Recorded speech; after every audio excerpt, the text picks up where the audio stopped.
So use that tool right now. Your whole SOI, any farms you want to penetrate.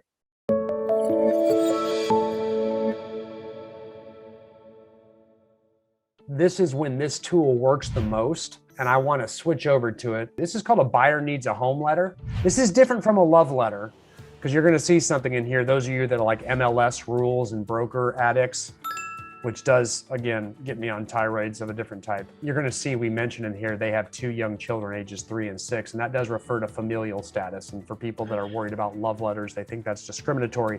I'm just going to be the first to tell you I totally disagree with that.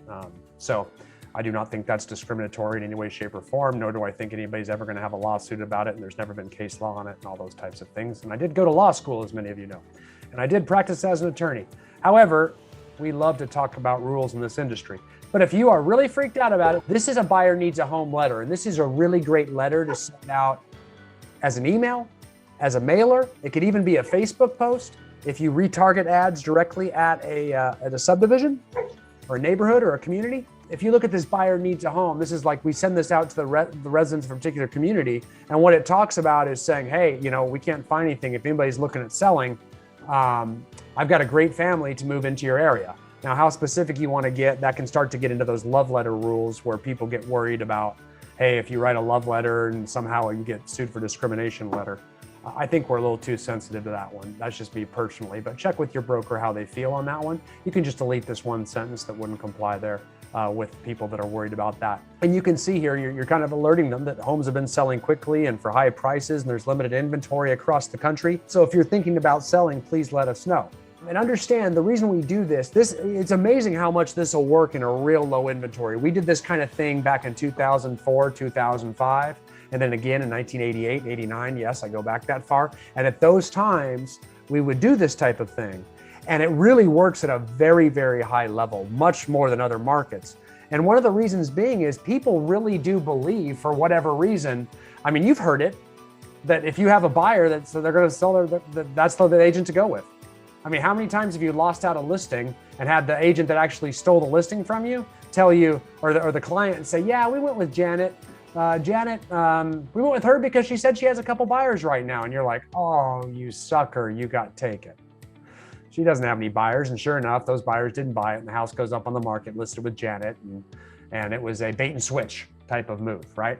And that's because the public does love the idea of avoiding the convenience. I mean, avoiding the hassle and being convenient and just selling a house off market, right? I mean, it's what the whole iBuyer program is banking on, right? Is that there is a small percentage that just does not want people going through their house, right? It's a very small percentage. But again, if you get this letter out to 400 people, likelihood, there's a good chance one of them replies. And that one person is someone we know that wants to list their house soon, which is golden in a very low inventory market. So with that being said, yeah, David, you threw in there, you know, with a $1.9 trillion package. I mean, if you want to limit it to 1.9 trillion, I'm pretty sure we're going to see a few of those coming your way. Not to mention the, I think, 6 to 8 trillion that has already been put out there. Yeah, buyer demand is going to be strong for at least 1-2 years more. There's no doubt about it. So I'm right with you.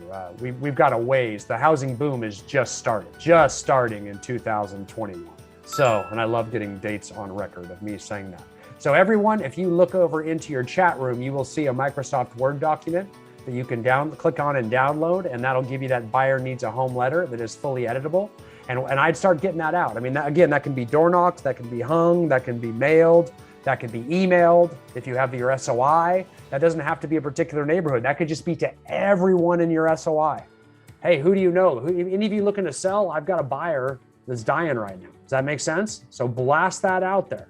Trust me, the more you can get that message out to that you have a buyer, even though it's like all of us on this are like, yeah, you've got a buyer, big deal. We all have buyers.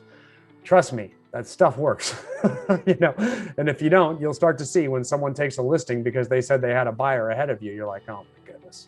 Just don't let someone do that to you. Be that person. I mean, don't lie. I'm assuming you have a buyer, right? So don't lie. Let's tell the truth. So use that tool right now. Your whole SOI, any farms you want to penetrate.